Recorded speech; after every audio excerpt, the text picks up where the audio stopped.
ನೀನಾಗಿ ನೀನೇ ಹೋದ್ರೆ ಒಳ್ಳೇದು, ಇಲ್ಲ ಅಂದ್ರೆ ಕತ್ತು ಹಿಡಿದು ಆಚೆ ತಳ್ಬೇಕಾಗುತ್ತೆ.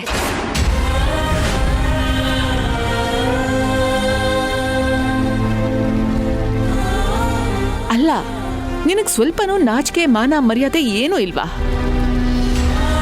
ಪ್ರೀತು ಜೊತೆ ಲವ್ ಸ್ಟೋರಿ ಮಾಡಿ ಅವನಿಗೆ ಮೋಸ ಮಾಡಿ ಅವನ್ನ ದೇವದಾಸನ್ನಾಗಿ ಮಾಡಕ್ ಹೊರಟೆ. ಇನ್ನ ಯದು ಜೊತೆ ಅವನು ಮದ್ವೆನೇ ಬೇಡ ಅಂತ ಓಡ್ ಹೋಗೋ ತರ ಮಾಡ್ದೆ.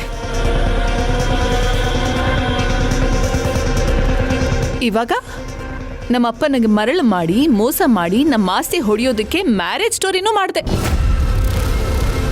ಕಣ್ಣಕ್ ಕಾಣಿಸೋ ಹಾಗೆ 3 ಜನ ಗಂಡಸ್ರ ಜೀವನದ ಜೊತೆಲಿ ಆಟ ಆಡಿದ್ಯಾ?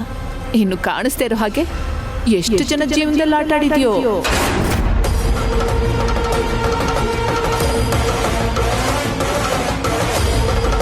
ನಾನ್ ಮಾತಾಡ್ತಾ ಇರೋದು ಚೀಪ್ ಅನಿಸ್ತಾ ಇದೆ ಅಲ್ವಾ? ನಮ್ಮ ಸ್ಟ್ಯಾಂಡರ್ಡ್ಸ್ನ ಕೆಳಗಡೆ ಬೀಳ್ಸಿ ಚೀಪ್ ಆಗಿ ಮಾತಾಡೋ ತರ ಮಾಡ್ತಾ ಇರೋದೇ ನೀನು. ಸೊ ನೀನಲ್ಲಿಗೆ ಎಷ್ಟು ಚೀಪ್ ಕ್ಯಾರೆಕ್ಟರ್ ಅಂತ ಯೋಚನೆ ಮಾಡು.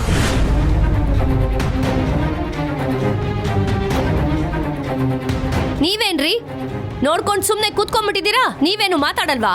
ಅಯ್ಯ, ನೀವೆಲ್ಲ ಇಷ್ಟೆಲ್ಲ ಮಾತಾಡ್ತಿದ್ದೀರಲ್ಲ ಅಂತ ನಾನು ಸುಮ್ಮನೆ ಇದ್ದೆ.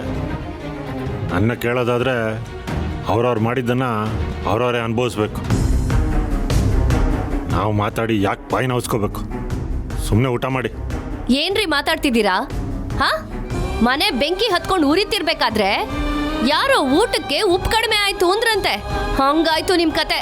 ಸುಮ್ಮನೆ ಕೂತ್ಕೊಳ್ರಿ. ಮಾತಾಡಿದ್ರು ತಪ್ಪು, ಮಾತಾಡಲಿಲ್ಲ ಅಂದ್ರೂ ತಪ್ಪು. ಏನ್ರಿ ಅಂದ್ರಿ? ಏನಿಲ್ಲ, ನೀವು ಮುಂದುವರಿಸಿ. ಇವಳನ್ನ ನೋಡ್ತಾ ಇದ್ರೆ ಇತ್ತೀಚೆಗೆ ಹೆಣ್ಮಕ್ಳು ಹೊಸ ಟ್ರೆಂಡ್ ಶುರು ಮಾಡ್ಕೊಂಡಿದಾರಲ್ಲ, ಅದನ್ನ ಫಾಲೋ ಮಾಡ್ತಿದ್ದಾಳೆ ಅನ್ಸುತ್ತೆ. ಚೆನ್ನಾಗಿ ದುಡ್ಡಿರೋ ನೋಡೋದು ಅಂದ ಚಂದ ಬೇಕಾಗಿರಲ್ಲ. ವಯಸ್ಸಷ್ಟಾದರೂ ಪರವಾಗಿಲ್ಲ, ಮೊದಲು ಮದುವೆ ಆಗ್ಬಿಡೋದು, ಆಮೇಲೆ ಡಿವೋರ್ಸ್ ಕೊಟ್ಟು ಅರ್ಧ ಪ್ರಾಪರ್ಟಿನ ಕೊಳ್ಳೆ ಹೊಡ್ಕೊಂಡು ಹೋಗೋದು.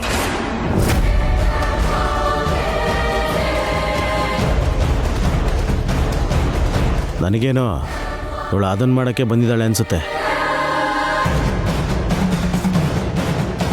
ನನಗೂ ಅದೇ ಅನಿಸ್ತಿದೆ ಪ್ರಭಾ. ರಾತ್ರಿ ರಾಣಿ ಆಗ್ಬಿಡ್ಬೇಕು ಅಂತ ನಮ್ಮಪ್ಪನ ಟ್ರ್ಯಾಪ್ ಮಾಡಿ ಅವ್ರನ್ನ ಮದ್ವೆ ಆಗಿದ್ದಾಳೆ. ಆ ಹನಿ ಟ್ರ್ಯಾಪ್ ಅಂತಾರಲ್ಲ, ಆ ಥರ.